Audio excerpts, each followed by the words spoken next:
Boa noite. Esta não é uma história sobre o que vai acontecer. É sobre o que já começou. Alguns lugares deixam de cumprir sua função sem avisar. Escadas não voltam. Corredores se estendem. Portas hesitam. Esta transmissão não existe para alertar.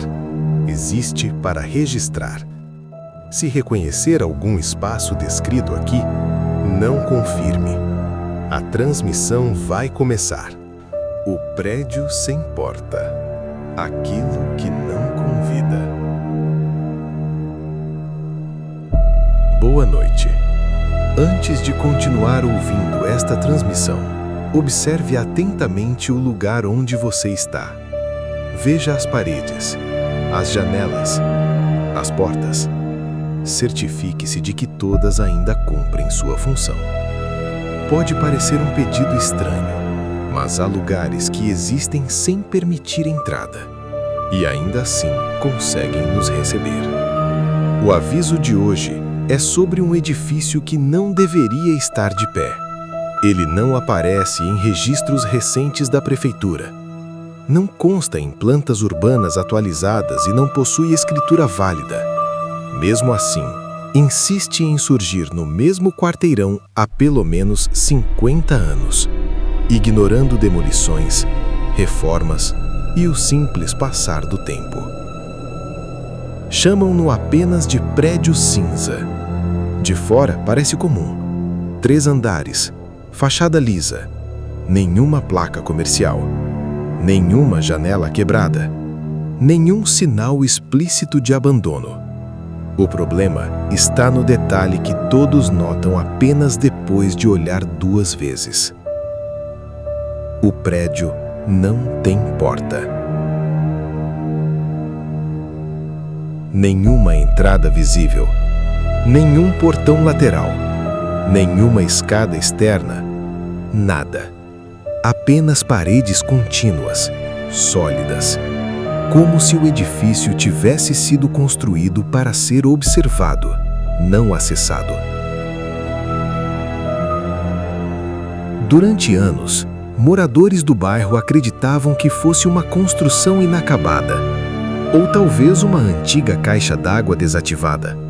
Mas caixas d'água não acendem luzes à noite.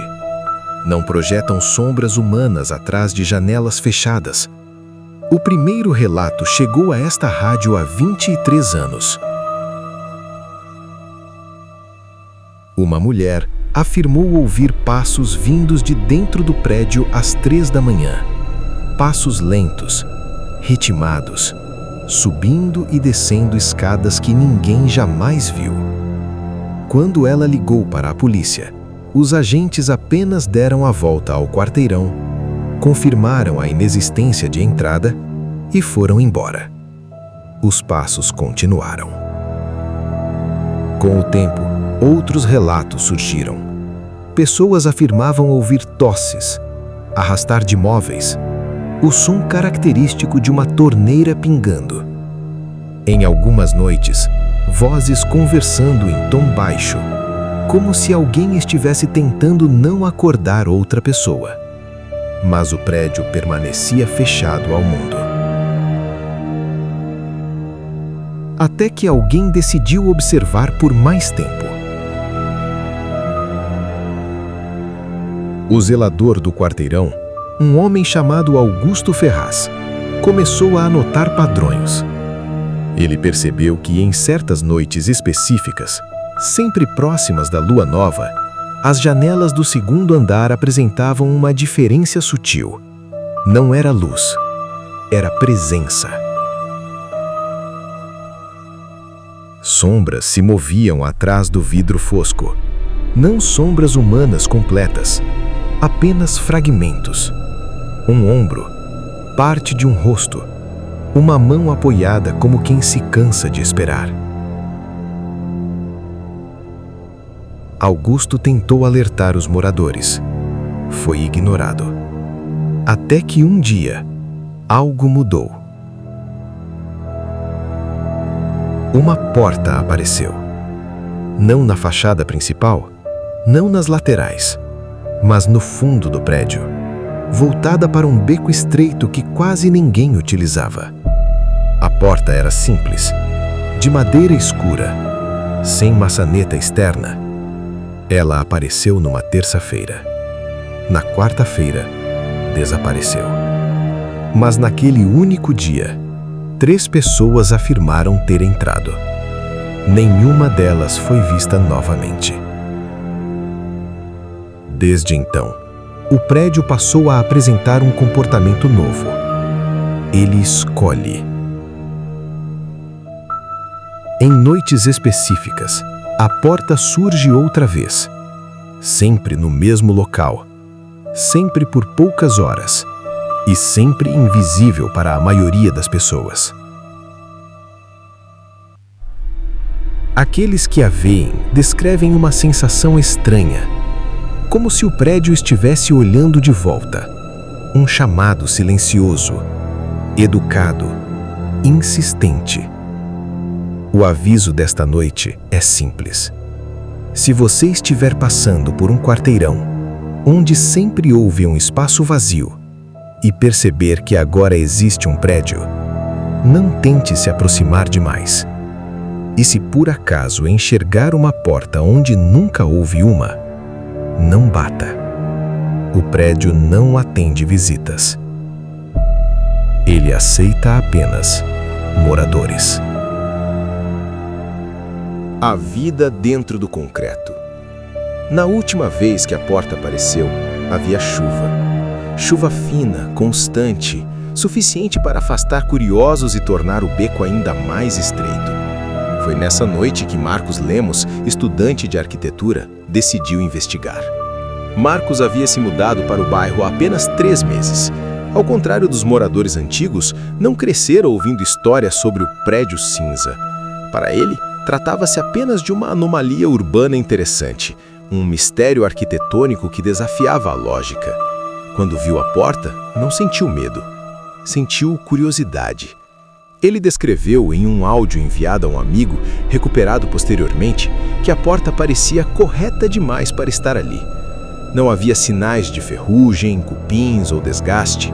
A madeira estava morna ao toque, como se houvesse algo vivo por trás dela. Marcos empurrou. A porta abriu sem resistência. Do outro lado, havia um saguão estreito, iluminado por lâmpadas amareladas.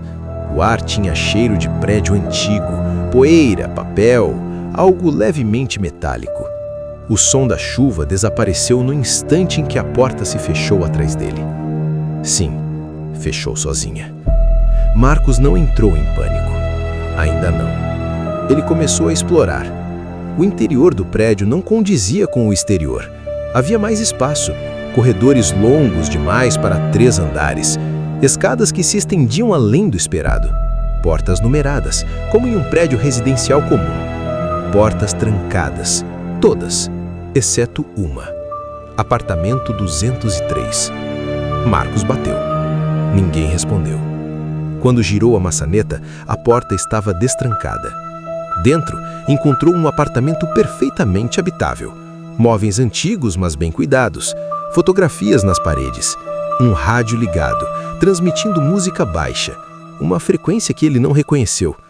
Havia sinais claros de que alguém morava ali. E havia algo mais. As fotografias. Todas mostravam pessoas em frente ao prédio cinza. Algumas sorriam, outras pareciam confusas. Em todas o prédio estava completo, sólido, com portas visíveis. Marcos sentiu um desconforto súbito. Ouviu passos no corredor. Apressados. Alguém parou diante da porta. Uma mulher de meia idade estava ali. Olhares profundas, roupas simples.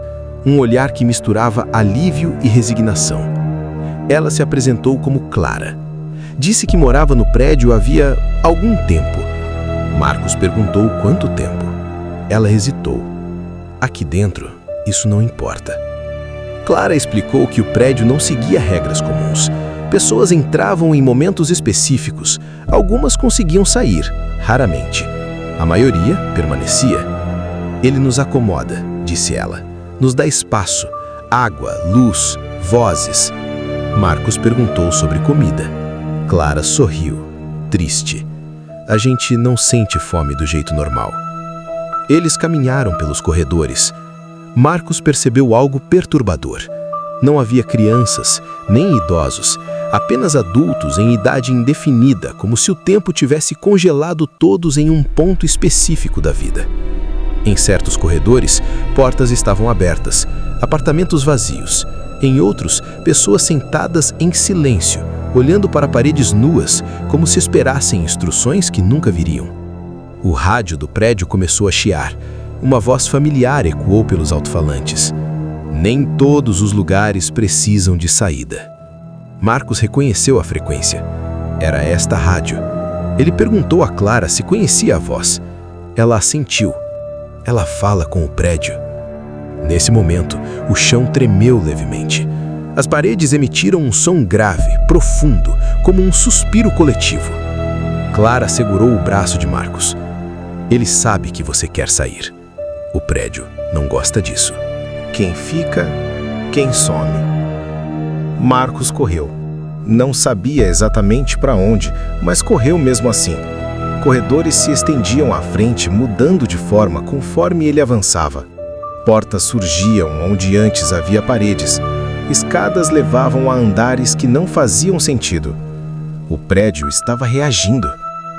O rádio ecoava por todos os espaços agora, a voz calma repetindo avisos fragmentados. Algumas estruturas não foram feitas para serem abandonadas. Marcos tentou voltar ao saguão. Não encontrou. Tentou alcançar a porta por onde havia entrado. O beco não existia mais. Havia apenas um corredor estreito, sem janelas, que terminava em um grande salão. No centro do salão, dezenas de moradores estavam reunidos, em silêncio. No teto, algo pulsava sob o concreto como um coração lento. Clara estava entre eles. Ela olhou para Marcos com pena. O prédio precisa de continuidade, disse. Ele não pode ficar vazio. Marcos percebeu então o padrão. Pessoas desapareciam do bairro sempre que o prédio perdia moradores. Quando alguém conseguia sair, o que era raro, outra pessoa era atraída. Equilíbrio. O prédio não sequestra, ele substitui. Marcos sentiu o chão ceder sob seus pés. O salão se transformou lentamente em algo diferente. Uma planta arquitetônica viva, com linhas se movendo, espaços se ajustando. Ele viu seu próprio rosto projetado em uma das paredes, misturado a fotografias antigas. Viu-se parado diante do prédio. Viu-se entrando. Viu-se ficando. Você agora faz parte da estrutura, disse a voz do rádio suave. Observe, mantenha, aguarde. Marcos tentou gritar, mas o prédio absorveu o som. Do lado de fora, naquela mesma noite, moradores do bairro notaram algo novo. Uma porta apareceu na fachada do prédio cinza, discreta, bem no centro. Ela permaneceu ali por algumas horas. Uma jovem passou pelo quarteirão, olhou para o prédio e sentiu uma curiosidade inexplicável. No rádio de sua casa, uma voz calma dizia: "Boa noite. Observe atentamente o lugar onde você está." Dentro do prédio, em um apartamento recém-formado, Marcos sentou-se diante de uma mesa. O rádio tocava baixo. Ele olhou para as próprias mãos. Estavam cobertas de poeira cinza. O prédio havia aceitado seu novo morador. E enquanto houver alguém lá dentro, ele continuará existindo. Esta foi uma transmissão de aviso tardio.